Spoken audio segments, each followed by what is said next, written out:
there anybody here with us tonight?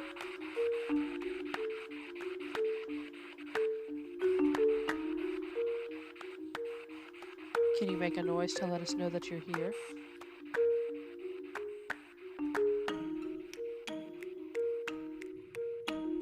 Can't sleep? You came to the right place. Cozy in, because we have an eerie night ahead of us. I'm Sydney. And I'm JC. And we are not afraid.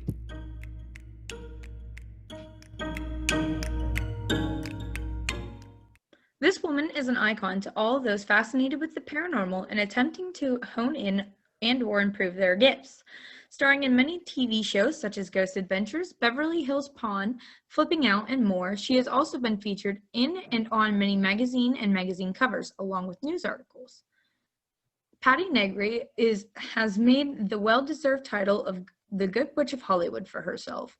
She has also written a bestseller called Old World Magic for the Modern World, Tips, Tricks, and Techniques to Balance, Empower, and Create a Life You Love, which takes the reader into a deeper understanding of magic and how to create spells and rituals to help bring balance and peace into your life in a natural way. JC, I'm so excited that we get Patti on our show. I can't even believe that we got this lucky. I don't know how you set this up. How you manage this. This is crazy. Like, oh my gosh. I've seen her on Ghost Adventures. I've seen like some of the stuff that she can do. Definitely not all of it. She's a very it's awesome. Like, she is crazy awesome. I know. It was sort of out on a whim. I have some of these podcast Facebook pages I'm a part of, and somebody posted about wanting a guest on a paranormal show, and I was like, sure, why not? And then she told me who she was representing, and I was like, holy crap, no way. And I told her, we don't have a lot to offer, but we'd love to have her. And Sure enough, here she is, and I'm just so excited. That's so cool. Like, how did we get this lucky, in all honesty? That's insane. I know, and I was watching her on Deadly Possessions too. Zach's new show where they talk about the stuff in his museum, and they brought her in for a couple episodes, and one was Peggy the doll, one of the haunted dolls, super haunted doll, and she came in and performed a seance with the owner and the former owner and everything, and like, this was legit. Like, she is 100% legit. Yeah.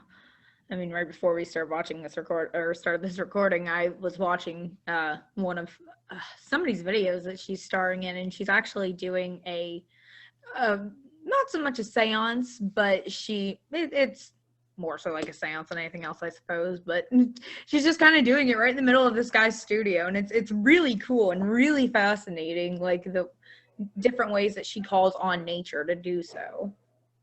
Yeah, and her mixture of like witchcraft with like natural phenomenon and then life coaching. I think that was the most surprising thing in her biography, was that she is a life coach, and she uses her witchcraft and her psychic abilities and her mediumship to coach other people. And that's just super fascinating that she can tie those things together. I love that. Like, how can you not? That's absolutely wonderful.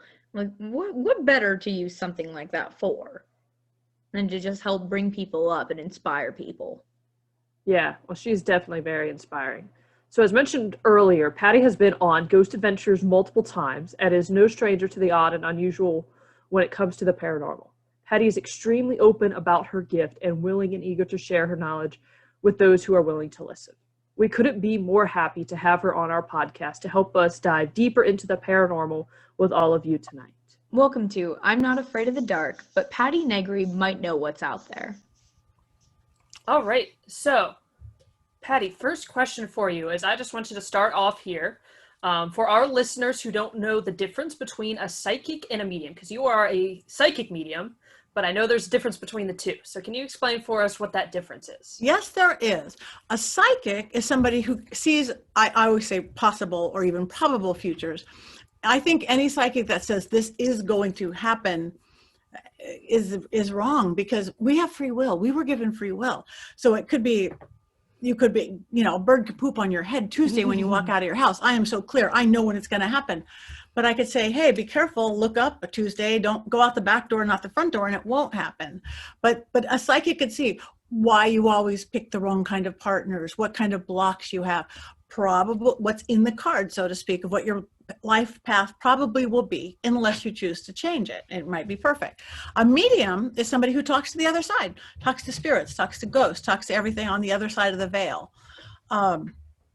So again, very different, often the same gifts and the same people, but not always. Some people just go with the mediumship, can talk to the veil. They don't look into futures and things. And some just have that more psychic ability and not the other. But many, many, many have both. Great, thank you. So how and when did you discover your psychic medium abilities? Do you remember? As early as I can talk. I would remember in my little suburban home as 3 or 4, just knowing and talking all my friends, really the creatures under the bed and in the closet. I knew the imaginary friends little kids have weren't imaginary. They were real beings and real spirits. I could get real information to tell my mom things that were going on. And I really do think kids have the gift. We were born with this intuition, this thing, but in our modern, especially Western society, we are so non-mystical. It gets taught out of us, oh, that's your imaginary friend, where our left brain and our right brain are so separated. And it just didn't get taught out of me. And on the meet and in all of it, I literally was kind of obsessed with the dead, but never in a dark or morbid way. I just wanted to talk to them. They were there. So I did my first seance, which one of the things I'm known for, when I was 7 or 8 years old, in my little suburban hallway where there were no windows, and I stuffed towels under the door, and I realized I didn't know anybody dead. And I'm like, well, Marilyn Monroe and John Kennedy, everybody in the late 60s who was a 6, 7-year-old would know. And my windowless, lightless hall filled with orbs and lights. I think it's the first time I consciously lifted the veil. I think I came up with my first chant. It's just kind of in the blood with me. All that stuff is in the blood. It just didn't get taught out. Plus, in that more elemental witchy side, I would find myself in my backyard, again, little suburban backyard, picking rosemary and picking mint and stuffing it in my mom's wallet. I knew that would bring her more money. She didn't quite understand it, but she humored me, saying, okay, no, more money, Mom. It's not money, it's rosemary. No, it'll bring you more money, Mom. And so I think as early as I can. And I think I was raised without any kind of religion, which I think was great. My grandfather was this famous psychoanalyst, and he was a practically evangelical atheist. He didn't believe in anything. He was very Freudian, very scientific. He hung out with like Isaac Asimov and all these academic people. And so I would drive by a church or a temple or a synagogue or a mosque or anything, or a forest, and go, I see the energy there, but we don't go to those places. I think it was 13 when I was brave enough to ask my mom. I wanted to go to church with a friend just because there was some cute rock band playing, that in the day. And I was so afraid to ask her if I can go to a church. I would have felt safer going, can I go to a rave? Can I go to an orgy? But she said, I go, can I go to a church? She goes, you can do anything you want. I can do anything I want. And thus I became a seeker. Started studying religion, philosophy, metaphysics, science, everything, and take it down to what I see, which is energy. So there's a through line of sameness in all of them. If you forget the words that they use, the energy itself, that's where we all come together. And that's how I've spent my whole practice doing it. Whatever your belief system is, let's look where we're the same, that energy through line. Wow, that's a lot younger than I expected you to say. Most of the stories I hear is just like, I was 11 years old and boom, I all of a sudden started talking to spirits, but it sounds like... No, as early as I can remember. Wow. So your parents were really supportive of this then? Yeah, my mom, again, I think it's bloodline on both sides, even though they didn't practice stuff. Mm-hmm. But I would say something, and my mom would always go, yeah, Grandma could do that. Yeah, Grandma always knew that was going to happen too. Oh, yeah, Grandma, her mother always showed up at the end of her bed when somebody was going to pass away. It was very matter of fact. So, yeah, very supportive. Oh, that's very good. So what would you say to our listeners who might be questioning whether or not they have these abilities? Maybe their parents aren't so supportive, or they're not quite sure if they have it or not, but they maybe have sort of an inkling of they might have these abilities. What would you say to them? Trust it. Now, I talk very much left brain and right brain. Our left reasoning, rational, logical brains is great. It gets us through life, what time we have to be places. It does not help us in our psychic or intuitive development. Our right brain, which is that creative, artist, intuitive, magical side, that is where it goes. You have to learn to dance between the two. You can't have a magical thought like, I think deceased grandma standing behind me. I'm sensing her. I almost smell her perfume. And then go, oh, that doesn't make sense. Well, she's dead. Blah, blah, blah. You just have to shush that side and just say, yes. Hi, grandma, is that you? And talk to it. Just say yes, say yes, say yes. If you want to analyze it, say, I can do that in 2 hours. For now, I'm going to say yes. And in 2 hours, if you want to go, was that really grandma? Or did somebody open the window? Or did I have indigestion for lunch? Then you could do that. But the more you can just say yes and open to it, because all the magic happens, again, in the realm where logic doesn't exist and gravity doesn't exist. And the craft, it's like here's a little threshold. You lay down your broom. Over here's the mundane world where gravity happens. Over here, anything can happen. Angels exist, fairies exist, magic exists. Spirit, you can communicate with spirits. And then you cross back into the other side. Very helpful. My art teacher actually used to talk to us a lot about left brain and right brain, because it's the same thing for art, obviously, that creative side. It is. It's that same brain. And I do, people who go into art and who are artists in every form of artist, fine arts, theater, drawing, acting, they have that gift. And most really are very, very intuitive or psychic. And their medium is they put it into their painting. They put it into their music. They put it into their whatever. Not sitting there, I'm going to read futures or talk to dead people, but it's the same. Right. And that's a really important real world connection to make, because that takes me to my next question, which I ask every single person I interview, because we're in this strange paranormal field that is sort of kind of becoming mainstream, but it's still really taboo for a lot of people. So my question is, what do you say to people who either attempt to put you down or look at you funny or don't believe you, or, say these nasty things that they do, just because you approach things differently, because you're not putting your intuition into your paintings, or, something they would class as normal? I love them. I am not here to convince anybody of anything. If you don't want to believe in magic, great. If you don't want to live in spirits, great. If you think it's wrong for some reason, if you have a belief system that thinks it's wrong, I am not one to convince you.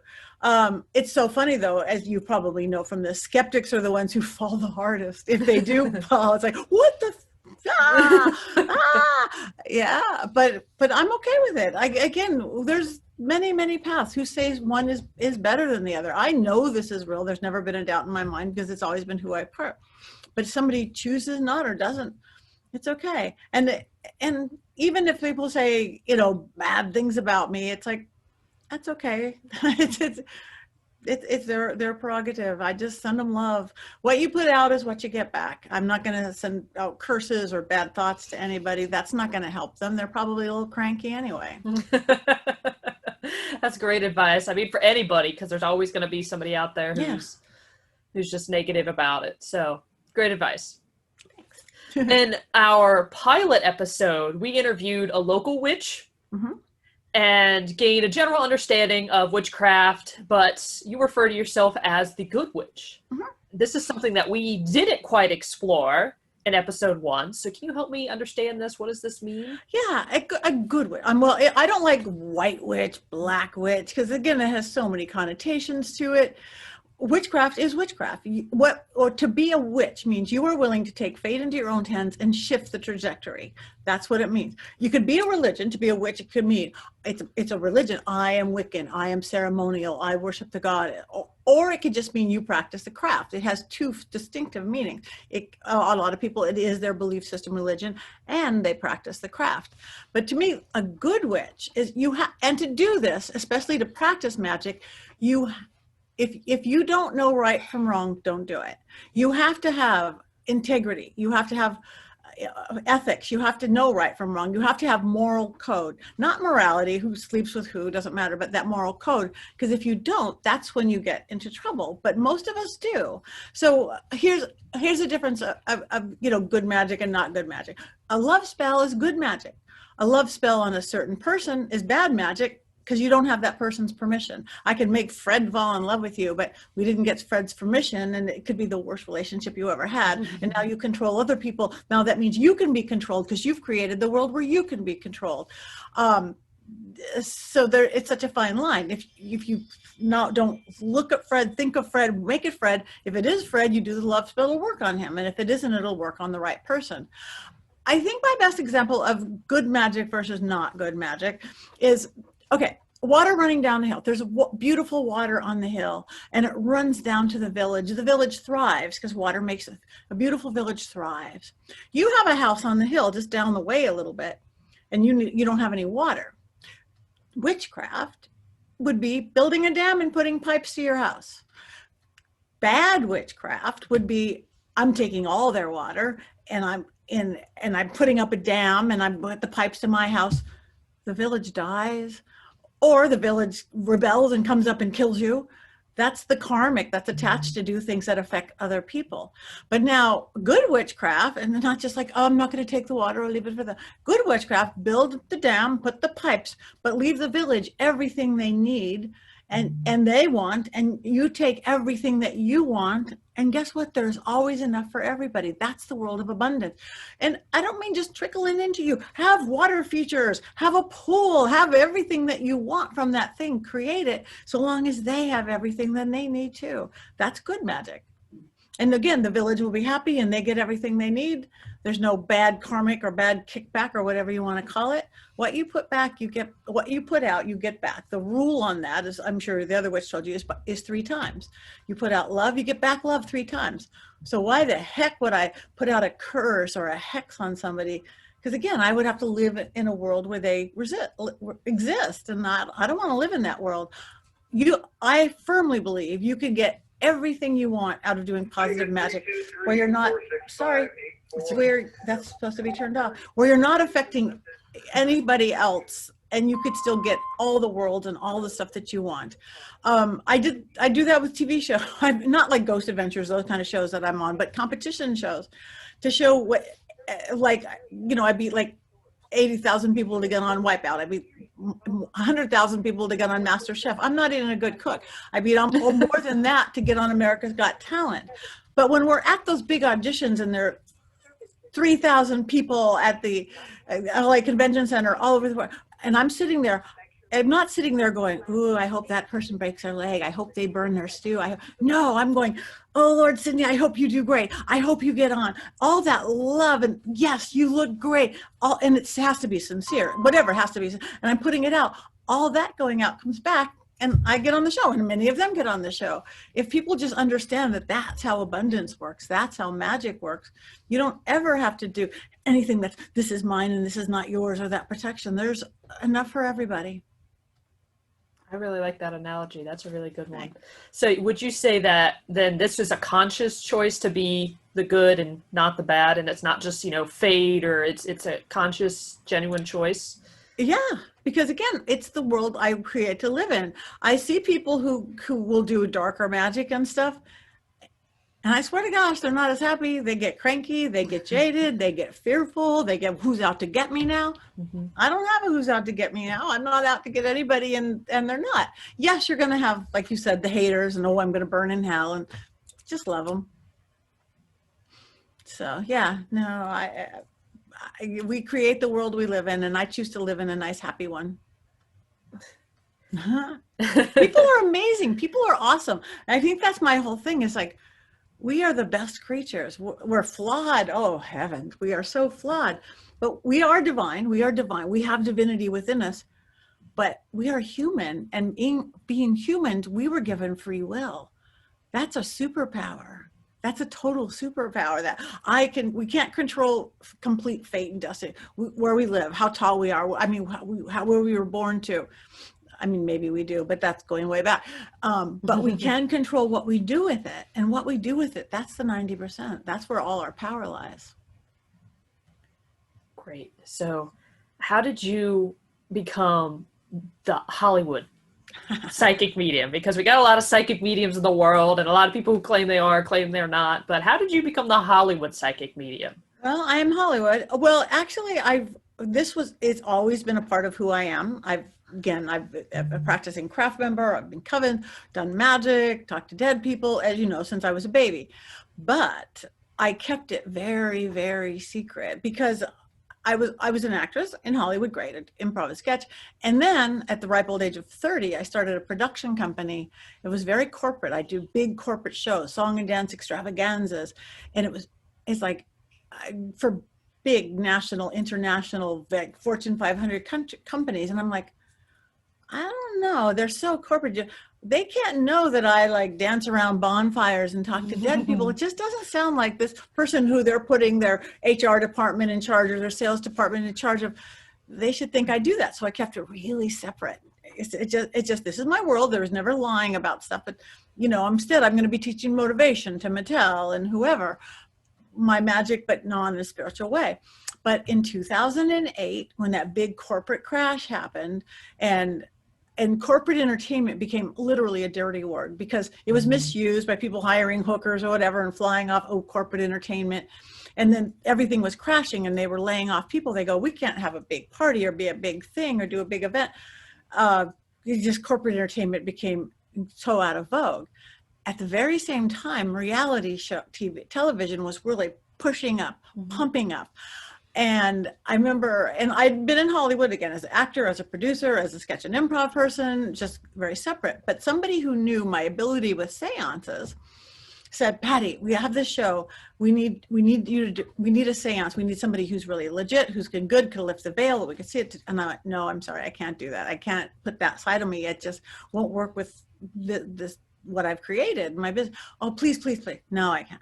Please, please, please. And then I'm looking at, like, I have no shows on the board because everything is, I'm like, well, what's the name of the show? What is it? I don't think so. They go, well, it's called Mobile Home Disaster and it's on country music television. And I go, well, nobody's going to watch that. Who's going to watch a show? Again, this is the early days. Who knows? They of course will watch that. But at that time I went, nobody's going to watch Mobile Home Disaster on country music television. So I said I would do it. So I went to set and I brought all my stuff and I fell in love with the genre. I got to be me, magical me, where I give people the power, empowerment. I was able to help this little human girl who had the spirit. I was able to do my real work. And I just got followed around with 3 cameras. I get to do what I want. I didn't memorize lines. I got to my magic. It was so fun. But okay, it was really great, but no more. That was fun, no more. I'm not going to do it. And then it aired. And I remember my first corporate client who called, big national bank. I saw you on TV last night. And I'm like, oh, I'm thinking I'll never work for Bank of whatever again. And she goes, I didn't know you were into the paranormal. I love the paranormal. I'm like, yeah. And we had our best, most personal conversation ever. And it didn't help that corporate, it didn't help hurt me to work for her company again. So at that moment, right then, I said, I'm out of the psychic closet. I'm out of the medium closet. I'm out of the witch broom closet. I am me. And it's been so much more sincere. Again, not that I ever lied before, but so now here it is, 2008. And I just became the person to call because I am experienced. I do know how to talk in sound bites as needed. I do know how to play on camera, and I'm legitimate, and everything that you need. So every show started for Bad Girls Club, Pit Bot. I mean, the silly shows, great shows, and every one of them, even like if it's on something silly like Pit Boss or Bad Girls Club, it's like, okay, a little group of urban girls fighting. It's like, but I get to bring up some new thought pattern, some new perception of like, wow, maybe you can be a little more empowered here. Maybe you can learn to communicate a little bit better here. So, and I get to an audience that would never come see me speak somewhere, who would never read my book, who would never come see me. So I love it. It's almost like that domino effect where one domino falls and then everything else is just follows right after that. Yep. So I still have my production company, but I don't have time to do anything. And it's okay. I did like one little show last year or something, but it's all good. That's good. Yeah, that's fantastic. So do you think that anybody can be a psychic or a medium if enlightened to it? Is it something you can be enlightened to, or is it truly just a gift that's bestowed on random people? Somewhere in the middle. I think anyone can improve their ability, and I do think anybody can learn it to an extent. Like anybody could take piano lessons. I took piano lessons for 2 years. Not everybody can be a virtuoso pianist and play at concerts. I can clink out Love Is Blue or whatever that is. But I think it does behoove people to, if you're interested in it, to open up that gift. Because even if you don't want to sit and hang a shingle or talk to dead people, you're getting in touch with your own intuition, and that's only a good thing. So I do think, and I teach super easy classes on how to do it for anybody, whether you think you're gifted or not. It's mostly just learning to quiet that logical brain and open up this side. We know whether we're staring at a candle to make the candle dance or doing breathing exercises. Actually, it's, there's no downside to it at all. Fantastic. I didn't know you taught classes on that, but that's really cool. And cheap classes, $10 every week. I teach for I teach online, so now it's everywhere in the world. I teach for 2 different schools, House of Intuition, and I teach for Haunted Diary out of the UK. Oh, those are $25, but they're longer. So yeah, everybody, there's great information out there everywhere. If you're so led, or if you're feeling that there's something lacking in your particular life, whatever it is, fill it up, find it. Very good. Very interesting. So learning along the way. Every day. I learn every day. Every day. It's a great thing. So speaking of information, you also have your book, Old World Magic for the Modern World, Tips, Tricks, and Techniques to Balance, Empower, and Create a Life You Love. So what was your inspiration for this book? My inspiration for this book was what I noticed in working with people one-on-one is that, again, we do tend to give away our power all the time. We give away I'm stuck, we become victim, we give away our power to limiting belief systems, personal belief systems, what we were raised with, religious belief systems, just I can't do it. We give away our power to other people. We give away our power to fear. And if we just grab that power back, again, that's where everything happens. And it's so easy. It's like a little tweak of your vision. You move your eyes 1 inch and you have a whole different view. And the way I see things is so simple. It's elemental. It's just, I'm very much dance between those 2 brains very well. Mm-hmm. And I like simplicity, and I don't have time to do things. I don't have much time. It is great to meditate for an hour. As a rule, I do not have an hour to get it together. I have 30 seconds to get it together. I've got to go on here. I have to have this conversation. I have to do this. So working with, I'm a big believer, again, that right brain, left brain dance. I'm also a big believer in that mind, body, spirit. When you have all 3, you get what you want. 20,000 books are written on it, partially even mine, psychology books, self-help books, spiritual books, occult books, magic books, everybody, mind, body, spirit. Because 1 out of 3 is wishful thinking. I wish I was rich and famous. I wish I had a lover. I wish I had a job. Nothing. 2 out of 3 is hit or miss. Mind, body, spirit. We understand. We will never, ever, this is psychology, surpass our own belief system. I can't make more money. I'll never find love. I can't go on that diet. Whatever that is, we'll never surpass this. That's going to be easy. You just made it easier. Oh, it's going to be hard. You just made it harder. Basic psychology. Mind. Body. We have to take action. Sadly, sitting on the sofa is not going to get us the job, the lover, in shape, or whatever we want to do. So we understand that, mind, body. But the spirit, that's the elusive part that people don't get. And that's actually the battery power that makes it happen. That's you've got it in your head, you're taking the action, but the spirit is literally the battery, the gas in the tank. Actually, there's lots of ways you can do it. You could do it through your faith, through your belief system. Go to church, go to temple, pray. There's this spirit or faith. It's energy.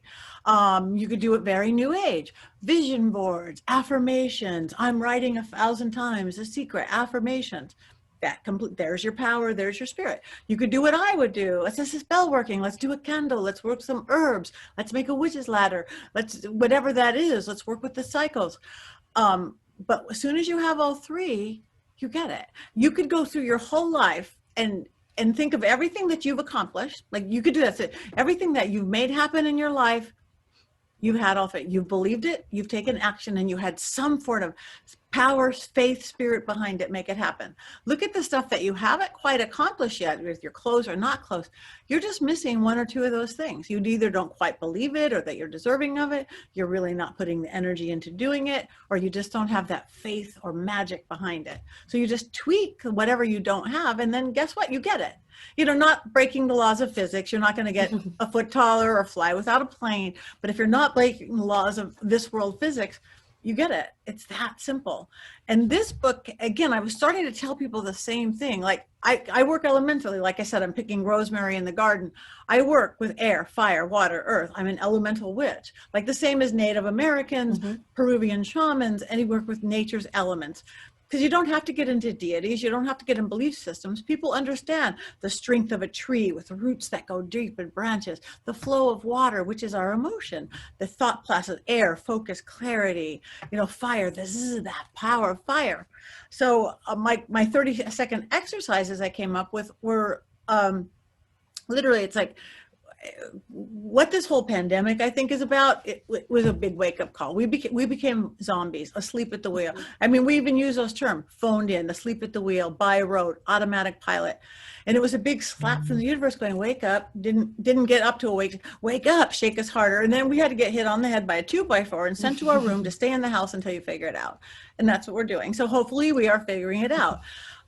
It's waking up. So but everybody, if you're alive, if wherever state you are, if you're alive, you should be happy that you're alive. So start there. But if you're not as happy as you can be, like, wow, I'm like, because people feed into that, I'm not happy, because we get comfortable there.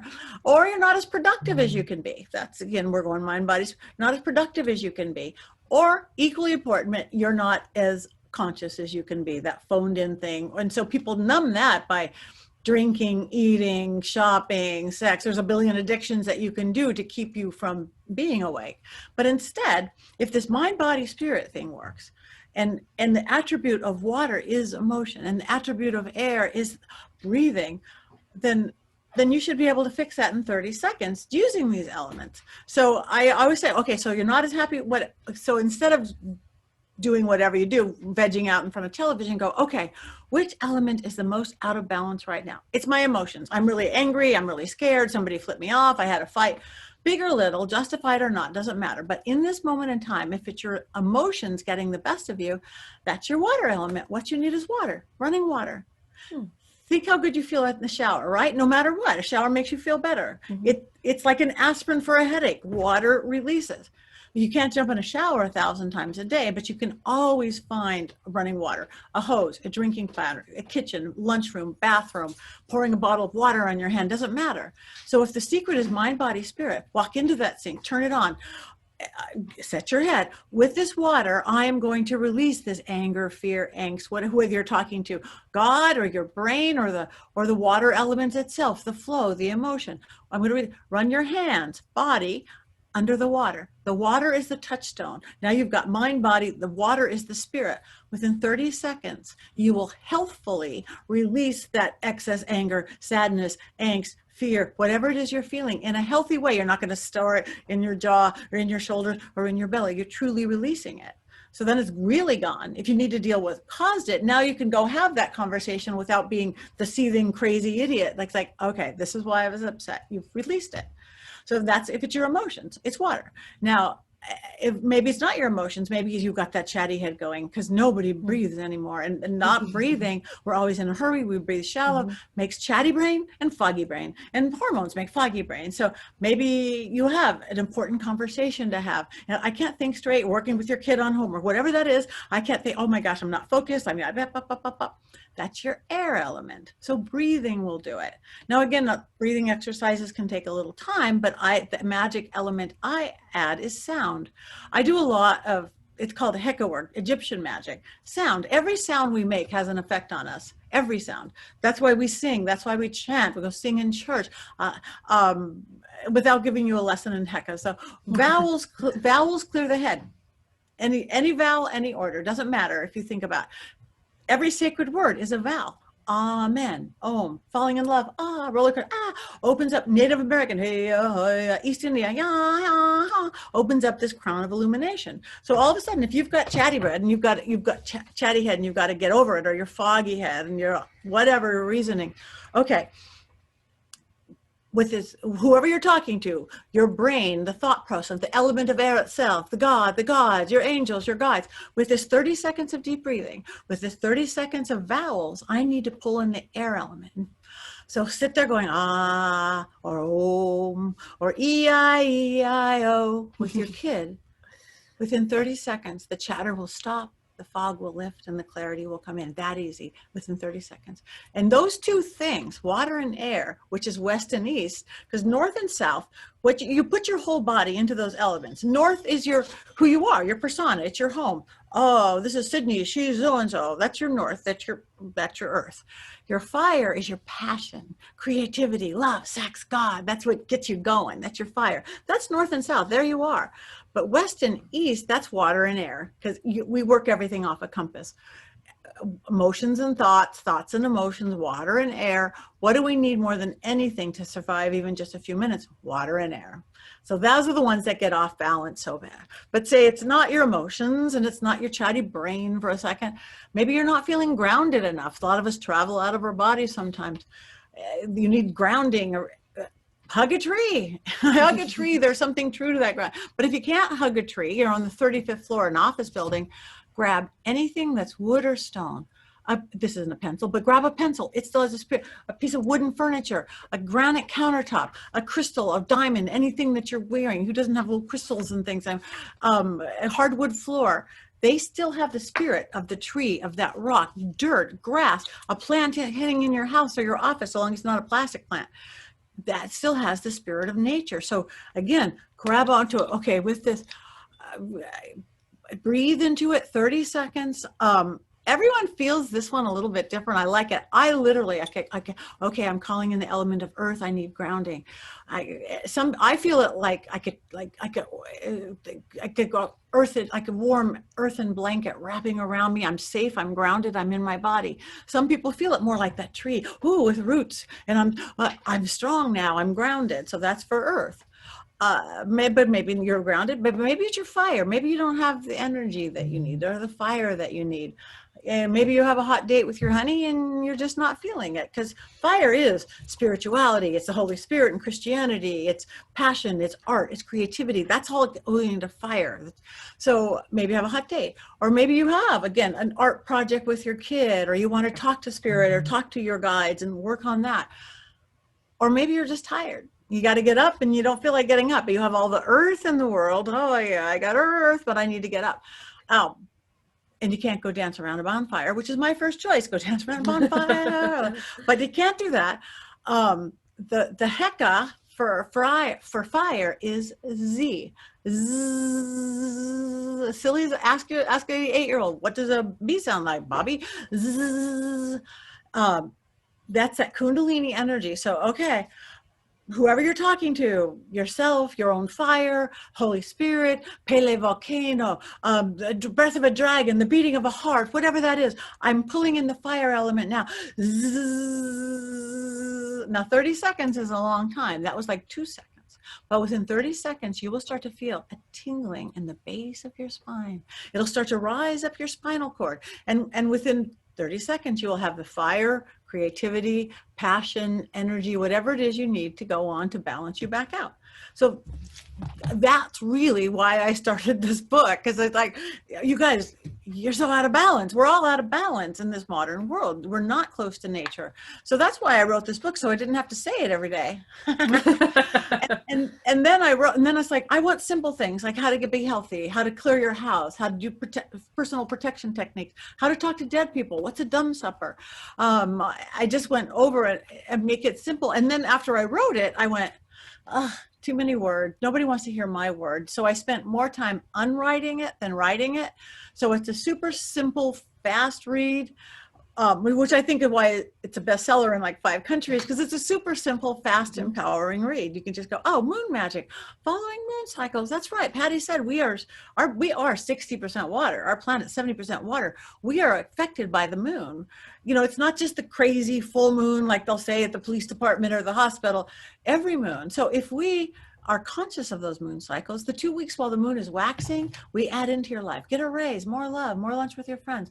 Every full moon, if we get outside, be in gratitude. Gratitude is everything. Whoever you're thanking, the moon, God, your guides, thank you for everything I have, and ask. And I want this. Thank you for my beautiful 1-bedroom apartment. And I want a 2-bedroom apartment. We have to ask. Every philosophy tells you that. So then you do that on the full moon, and then the waning moon, when it's starting to get small again, you wake up in the morning, and go, the moon's waning. I'm going to let go of. I worry too much. I'm going to let go of. I don't take enough time for myself. And then on the new moon every month, that once a month or so, just like. That's when you do some contemplation. What do I not now? Not what did I want last month? Not what do my parents want for me or my spouse or the world want for me? And then you start the cycle again. And it's just like breathing, what we all need to do. That's the kind of stuff that's in here. But so I unwrote it. So it's super simple. And because when I started like 30 whatever years ago, really studying everything, I would buy these big fancy books and they'd be boring or too hard or overwhelming or daunting, and I'd put them on the shelf. I'd buy some really simple little book, like by Scott Cunningham, still one of my favorite authors, and I would devour it, and I'd have little things all over it, just like I even do mine, little tags and this and notes. And so that's what I did. That's why I unwrote it. And so, yeah, it was all divine guidance. All I did was write it down and then unwrite it down. So, but again, it's just like a handy little pocketbook to like get through life easy and smoothly, easy as we allow it, kids, hard as we make it. And we all tend to we were told that hard is better. Working as hard is better. Guess what? It's not true. Hard work is great, but it doesn't have to be the end all be all to create what we want. Well, you sold me on that. I'm going straight to Amazon and buy that. Yeah, go to Amazon. Yeah, it comes to ebook, audiobook, or print book. And a lot of people just like ebooks now. A lot of people just like audiobooks now. On this one, if you do print books, I like print because you could do, oh, I need that Lebanon crossing spell. Here's a chant here. You could write on it like a workbook. Like I said, put notes. But it's available in all. So yes. I love it. There was a lot of great things. I was just wish I was taking notes right now on everything you were well, saying. You can listen to it. Too later, because there's a lot of good stuff in there. I am actually in the process of trying to switch careers and interviewed recently for a job that I really want. So I'm going to play this back and again and again and again until I can follow your guidance on how I can get that job. See it, smell it, taste it, you get it. Believe it, take action, and the magic behind it. Want to know one of the magics of getting a good job? I've learned this in the 80s. I thought it was a wife, but it's true. In Hollywood, it's true everywhere. The secret, next time if you go for another interview or whatever that is, the secret to being good on something is dark blue panties. Somebody told me that and they was like, really? Why? And I just thought, is it a wives' tale? Is it a luck thing? No, it's a high vibration color. You know how your chakras go red, orange, yellow, green. The blue's way up here. You don't want to get way into those fancy colors because you don't want to be out there. But that blue is a high vibration communication color. And you're putting those panties on those lower red and orange chakras of yours. So you're going to just be your best you. It's got that mind, because you're telling yourself, I'm putting on my lucky good interview panties. Body, you literally are putting it on your body. And the spirit is there really is magic in that deep blue color to set into what you want to do. So you've got the mind, body, spirit. So and even though no one's going to see them, unless you're trying out for pole dancer, they are there and they will affect you in all positive ways. So I almost had that. I had a dark blue shirt, and the last time I interviewed, I wore that shirt on both interviews and got both job offers. See, it works. It's magic. Magic works. And you are really intuitive, and you know that. So you just probably naturally, we don't know why we do all those intuitive things, but our psyche does, our spirit does. Well, I hope it was the third time's a charm, because that's exactly why I wore it, because the last time it worked. So I hope it works the third time. That's perfect. Now add the panties and you got it in the bag. I'll remember that if I get a second interview. When I get a second interview, I will do that. When you get a second interview. When I get a second interview. So great. Oh man, great stuff there. I do want to talk about probably the most obvious thing, because I know that's how I was really marketing this and I was really excited about it, and I know my listeners are excited. Talk to me about your appearances on Ghost Adventures. When did you start? How'd you like working with the guys? I love it. It is so fun. It was a complete fluke, actually. My first episode, I think I've been working with them 6 years now. The first year, I think it was 2015, and it was their Haunted Hollywood episode. Again, I'm whatever I am, the Hollywood witch psychic medium. But I was called in. They were doing a Haunted Hollywood, and they were at the American Legion Hotel. I'm not hotel. It's a big building, American Legion Hall. And they were told by the owner there or the manager there that I had seen Charlie Chaplin there. So they called me in. I'm actually on the board of directors of the Hollywood Arts Council. We put art in the school. So I do these yearly. It wasn't like an investigation with Zach and the guys. It was everybody dressed in 40s wear, and I'd take him on tours, but I saw Charlie Chaplin. So they called me in like they would every episode, the local person there or the witness there to talk. And I guess whatever I said, and the chair was right here, and this was Charlie. This is what I had no idea that is the exact chair Charlie Chaplin had sat in, and that is exact. So I guess Zach was impressed, and then they figured out who I was. So then it's like whenever they need a seance, or whenever they need somebody to feel out what it is, and I love it because they are so committed. I mean, I didn't get it before I watched the show. It's like, who are these big macho guys in little t-shirts who come on Ghost and then run like a little girl when a pin drops? I get it. It's their commitment. They got it cranked up to 120%. It's 100% real. It's 100% passion, and that's why they're in their 24th season, their 12th year. It's so legit. They will not tell me anything.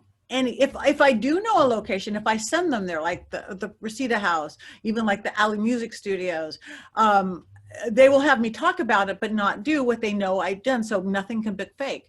They will just send me to a location. Here's the address. Here's there. I don't know. They don't want, there was a double murder in the bathroom. Go, no, it's just blind. Go in. I'm always afraid, not of whatever goes, but what if I'm not psychic today? What if I get crickets? What if I get nothing? But I always do, because the places are so charged.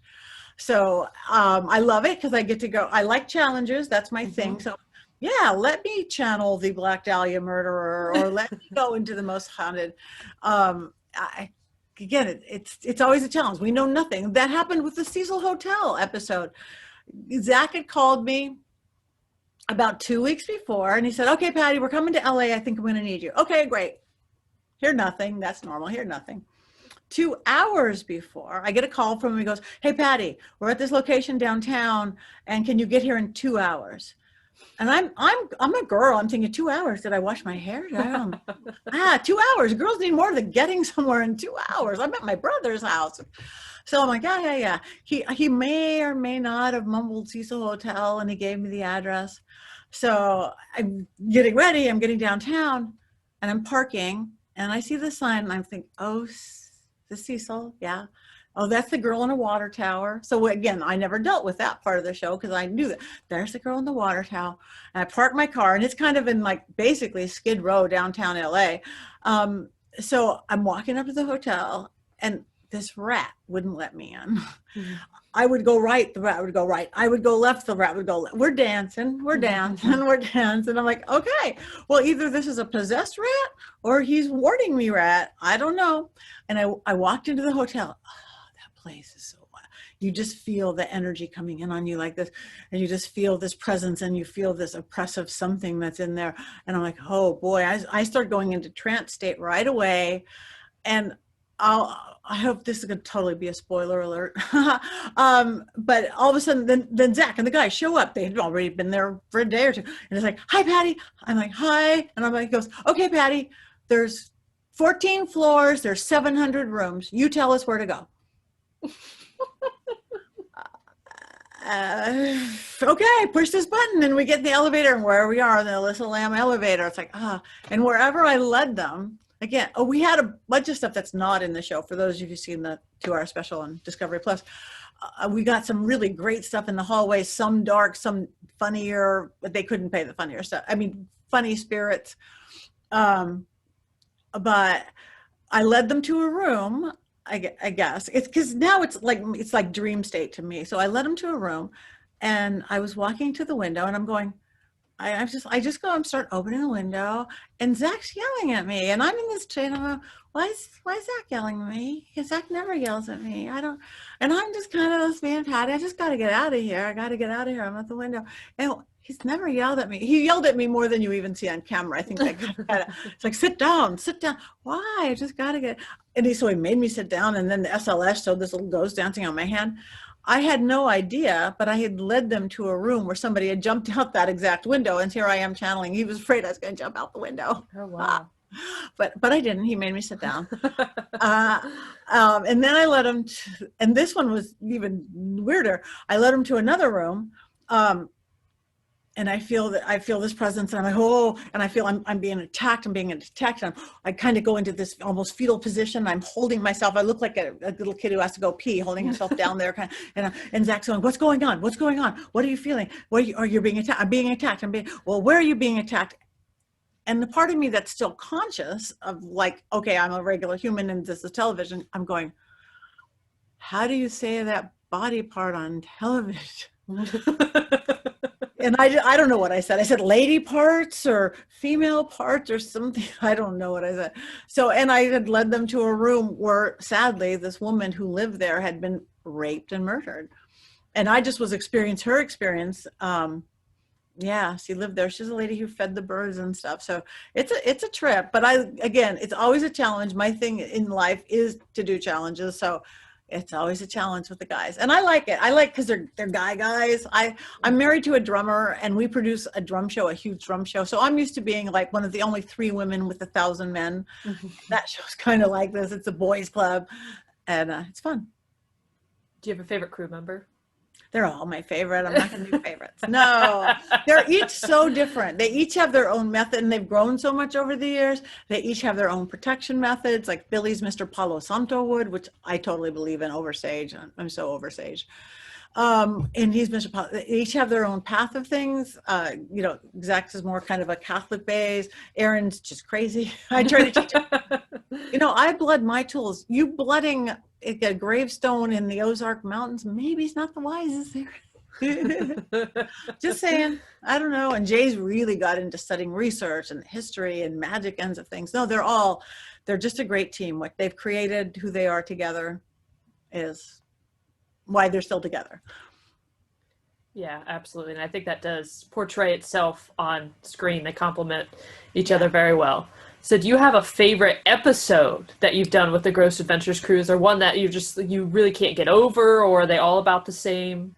None of them are the same. I think the ones that I was affected the most, so the challenge one is the Black Dahlia House, because I did channel that guy. That was, and I had done another show, not pre-Ghost Adventures there, where I'd been thrown into a wall, so I knew that. And then I think Chatsworth, it was called Freak Show Murder House or something. Mm-hmm. That was, I didn't know what I was getting into, and I'm falling, I couldn't breathe, and the woman had been suffocated or something. That was tough. But again, I like that, because again, it's the challenge of what experiences we get to have. I think that the hardest, the wildest one, it's going to go up there, and they'll probably never do it again, was, well, either one of the 2 Halloween ones. The first Halloween one, because I got to meet my best friend, Father Sebastian, because again, I'd been to the museum. I was there with the Peggy the Doll seance before it was even his museum, before he asked the City Hall if he could open a museum and buy it. But he was creating it for Deadly Possession. So he flew me in, and he's blindfolded, everything. So he stuck me in this little gypsy thing and said, okay, Patty, tell us what's going on. I didn't know that anybody was in the museum. So I remember I seeing a lady, a little girl that I guess Bloody Mary was in with a doll. And I remember seeing somebody on the ground flat. And I remember seeing all this. And it was Father Sebastian, vampire Father Sebastian, which again, we are literally inseparable best friends now. He's a good vampire.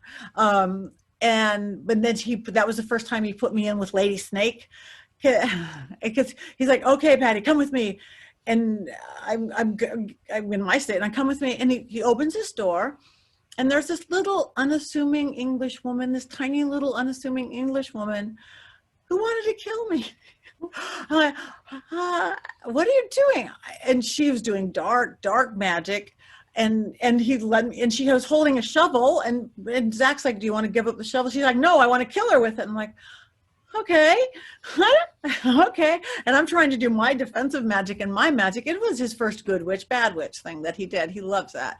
But but again, you keep so in the dark. I had no idea that was Ed Gain, the serial killer's cauldron that he used to cook people in, until I saw it on television a month later. It's like, no wonder she was so possessed.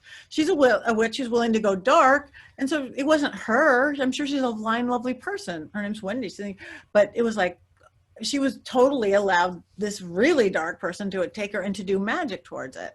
So then the next one, again, is also a Halloween. That's when we did the 4-hour live, which it's really hard. Mm-hmm. Ghosts do not know break for commercial. You have to break for commercial. They don't break for commercial. All the good stuff happens when they've moved over to a Goodyear commercial or something. So it was so hard. There was like 100,000 cameras, and everybody was there. Chris Fleming, Josh Gates, who I totally fangirled out about, Joshua Ward, Justin Spear, before he was a regular on the show, the pair. It was just like, I'm in seventh heaven, Gary Galka. But he, and we all knew each other was there. This is that thing again that he doesn't. We stayed in the same hotel. We were in the same kind of holding room, green room, except for Lady Snake again. So when it was my turn to go in, it was like, oh, and you come down to the basement, and there she is again. But I think, again, that the kind of dark magic she was doing kind of messed things up. That's a bad thing happened with the rabbi who said things that were misconstrued. I saw these dark, oozy things that I'd never seen in the museum. Chris Fleming saw them too. So that was so hard. It was like living in chaos. And there was great evidence, like Gary Gawk could be getting great evidence that the people never got to see. There was no beginning, middle, and end to each segment. But it was a challenge. It was fun. So I think those are the really standout ones. Well, I have one more thing, sure. And you already brought it up, so I think you knew exactly where I was going with this. So I've read that you're sort of specialized in haunted dolls. Meet Belle. There's my Belle. She's my 105-year-old haunted doll. Has she winked at you yet? No. I'm a doll collector. I mean, I have hundreds and hundreds of, mostly Barbie, starting out there. And none of them are haunted because she's Barbie. She's a goddess. But yes, I am. And Peggy, I remember when Zach had flown me out to Vegas. He was like, I need you to do a seance. There's this doll that's coming in. I'm not going to tell you anything about. And I go to the hotel, and they put you up in a really nice hotel. It's not haunted. It's not old. It's a modern, nice, fancy hotel. And I'm like, why is my phone breaking? Why is my tablet breaking?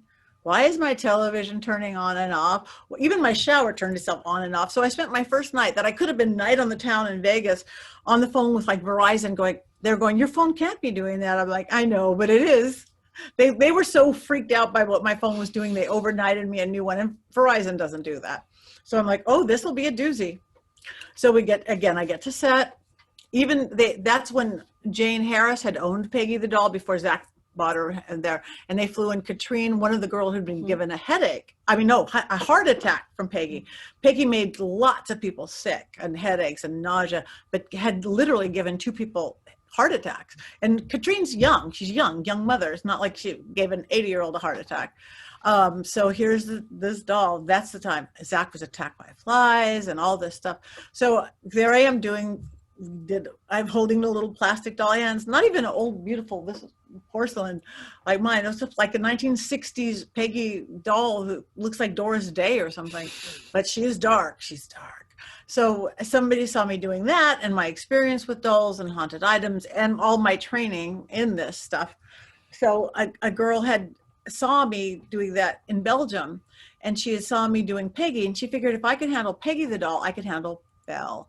So she asked me, she goes, I have this 100-year-old doll, but she's made me sick for 3 years. She's made my little toddler sick for 3 years.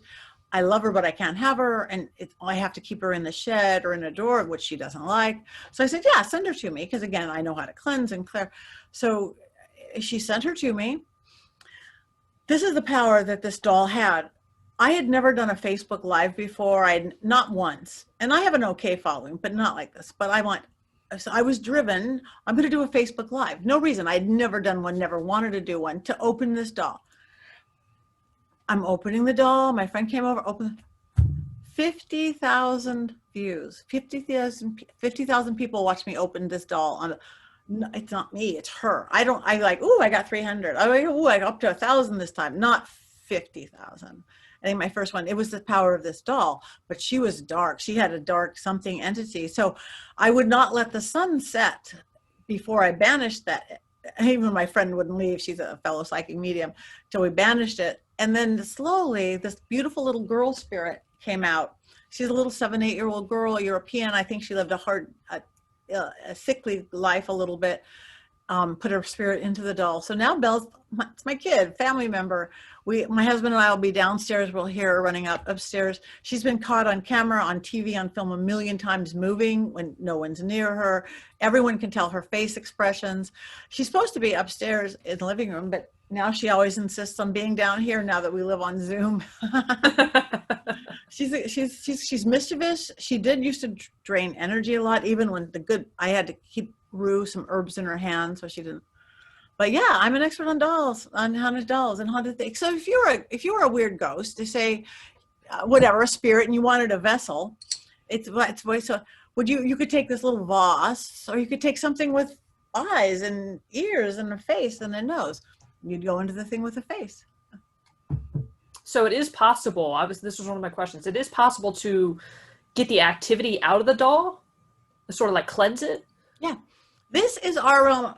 Yes, completely. You can completely cleanse it. I mean, most people don't. I would never do it without permission. Some people thrive on their haunted dolls. Again, I thrive on positive haunted dolls. I'm not going to have a negative haunted doll in my house because, again, like creates like. But that's true of ghosts, of spirits, of haunted anything.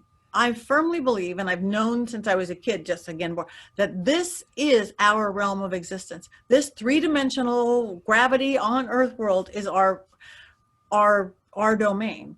Those other things have to play by our rules, but we don't know that. So we give them power. How I talked about people give away their power to people. People give away our power to spirits. They get so scared. And you see the big possessions on TV, not that that can't happen, but people have allowed that to happen. You know, unless you have a severe addiction problem, that's a different story because that lets the dark stuff in. Like the Reseda house we did, I could not cleanse that. I brought, because drug history, drug abuse. So unless you have a severe addiction problem, which will let dark stuff in, or a severe mental imbalance, it's our realm. So but people don't know that. So they give away their power, or they get real fearful, which that will feed a negative spirit, or they'll get real angry, which will feed a negative spirit. That's why Zach and almost all of the guys don't do that provoking anymore. They learn that that's not helpful, and that's not going to get the spirit to talk most of the time. Who's going to talk when you yell at them? Be nice to them, and then they'll talk, even negative spirits for that matter. But so if something comes in on you, feel it out. Again, work on your intuition, whether you call yourself a psychic or not. If it feels bad, go get out. You're not welcome here. In the name of whatever you believe in the name of God, in the name of your angels, in the name of your guides, in the name of your cat, in the name of your Louboutin shoes, it doesn't matter, but say it with authority and without anger and without fear. Say it like you're a parent. Say it like you're a teacher. And guess what? 99.9% of the time, they just, they're in charge, but people don't know that. But if it feels positive, like, oh, this feels okay, don't be afraid to talk to it. Hi, are you a spirit? Were you human? Are you male or female? Are you an elemental? Are you grandma? Don't be afraid to talk. People, it's so funny. A spirit will come in, and I just see in my mind's eye, the person standing there go, duh. And the spirit standing there going, duh. Well, what'd they say? Well, nobody said anything. Just talk. And guess what? They'll talk back, or they'll message back, however, what their method of communication is.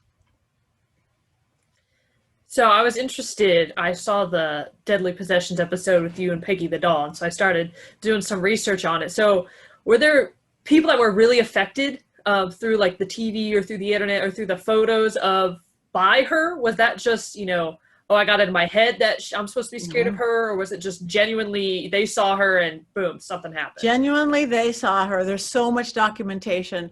When Jane Harris had owned her, she would put it up because she's a paranormal person in the UK. She's on a TV show now, actually with Chris Fleming.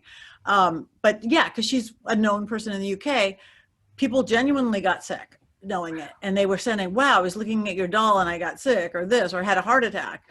That's why Zach flew them in. Even now, Peggy is in Zach's museum. Mm-hmm. And there's a little thing. It's like, you don't have to go in this room if you don't want to. He's got in a couple rooms because the energy is so strong. And now, the last time I went there, I go in the room because you only go in a few people at a time. And he's got a spirit box with her now, that little talking box. Mm-hmm. And so I'm being real nice. People won't look at her, or people will look at her. And I go like, hi, Peggy, how you doing? She totally curses me. Things I'm not even going to say here. Peggy, yeah, good to see you too. Oh, you look pretty great. Thank you, Peggy. Good.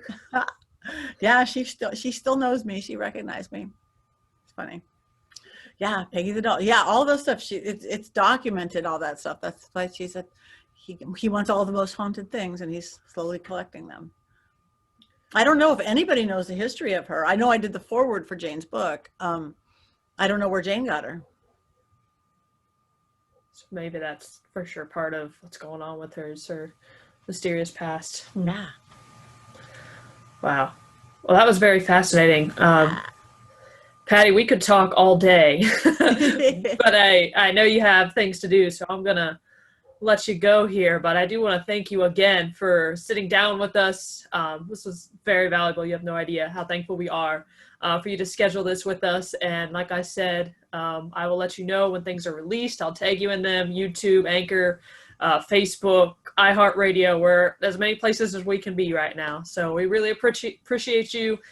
Fun talking to you. You're just, I learned a lot. I learned a lot. Thank you. That's I'm really a teacher, basically. I talk to ghosts, I talk to dead people, I dance around bonfires, but I'm really a teacher. I am too, ironically. I teach high school history. Awesome. I love history. I wish I knew I loved history when I was in high school and junior high. So, well, thank you. You're a beautiful host. You're a generous host. Thank you. Oh, well, thank you so much. Thank you again so much, Patti, for agreeing to sit down with me tonight and to be on our podcast. It was really great talking to you. Like I said, I could have talked to you all night long, but I really feel like I'm a different person after this hour interview that I had with her. Patti was such an uplifting and positive person. Her energy was contagious, even through the video camera. She made me happy. And I had actually had a pretty crappy day up to that point. And I was looking forward to the interview, but I was also not really in the mood. But that certainly changed within the first 5 minutes of sitting down with her. And I can safely say that Patti changed the trajectory of my life after this interview. And I know that sounds super far-fetched to say, but she was that energetic and inspiring and just so passionate about what she does. And I felt, rather than like I was sitting down having a conversation with her, I felt like I was a client on the other side of the camera, that she was helping out. And that really wasn't even the goal at all. But that's how I felt afterwards. And my week was just 100% different after I sat down with her. And not to mention, 2 days after this interview was filmed, I received the job offer that I referenced in the interview.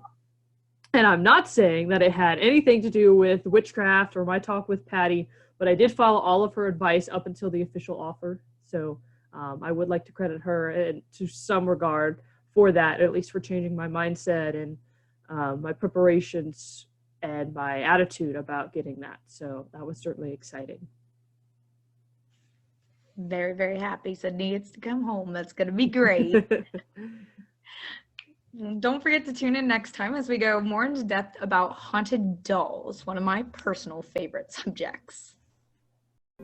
We are not afraid.